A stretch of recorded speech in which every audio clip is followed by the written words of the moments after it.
पहले हरियाणा और अब महाराष्ट्र। बीजेपी की अगुवाई वाली महायुति ने अप्रत्याशित जीत दर्ज कर एक बार फिर सबको हैरान किया है।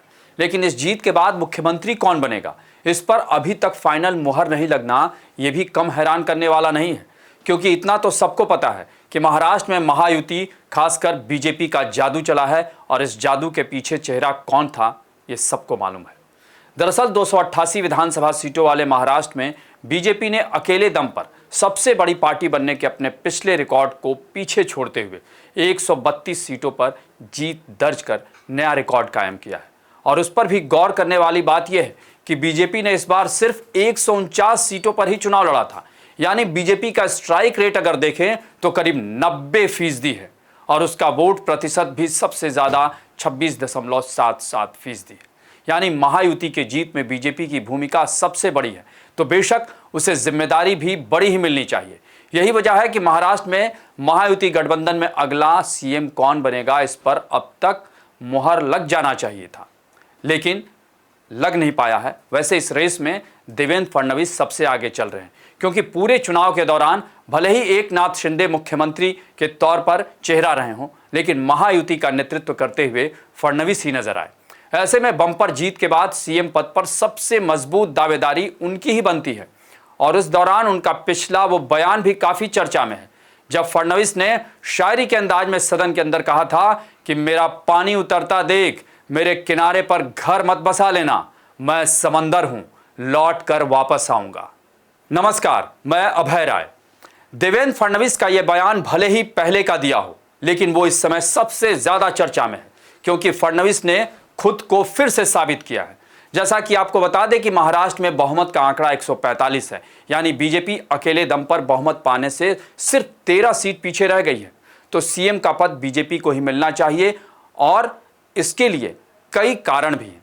देखा जाए तो एक तरह से उस पर कोई विवाद नजर तो नहीं आता, लेकिन जब तक किसी एक नाम पर मुहर नहीं लग जाती, अटकलों का बाजार इसी तरह गर्म रहेगा, क्योंकि ये सियासत है। यहाँ संभावनाओं का खेल चलता ही रहता है। आपको बता दें कि महायुति की तीनों पार्टियों ने मिलकर जिस तरह महाराष्ट्र में महाविजय दर्ज की, उसमें सबसे बड़ी जीत बीजेपी की है। ऐसे में इस सवाल का कोई मतलब नहीं होना चाहिए कि मुख्यमंत्री कौन बनेगा, लेकिन सियासत में अपना दावा इतनी आसानी से कहां कोई छोड़ता है।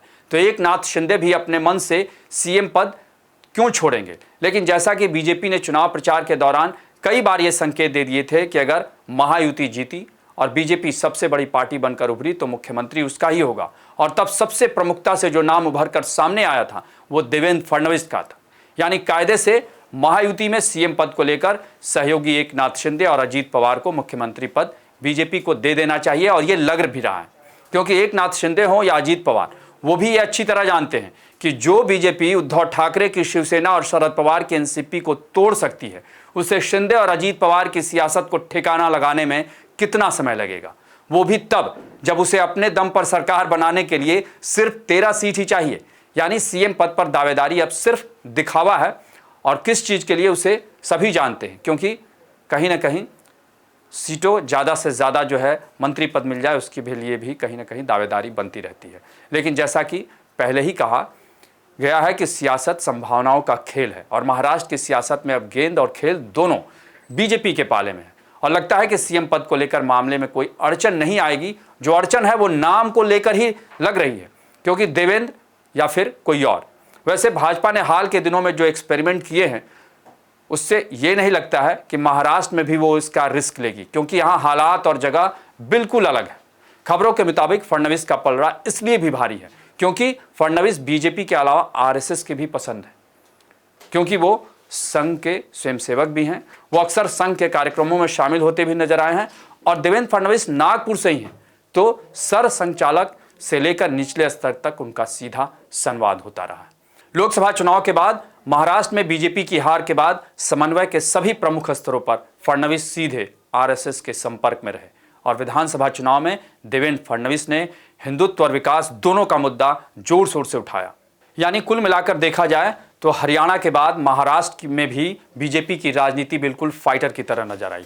उसी तरह देवेंद्र फडणवीस जिस तरीके से उनका नाम रेस में सबसे आगे है, वो भी एक फाइटर की तरह ही वापस लौटेंगे।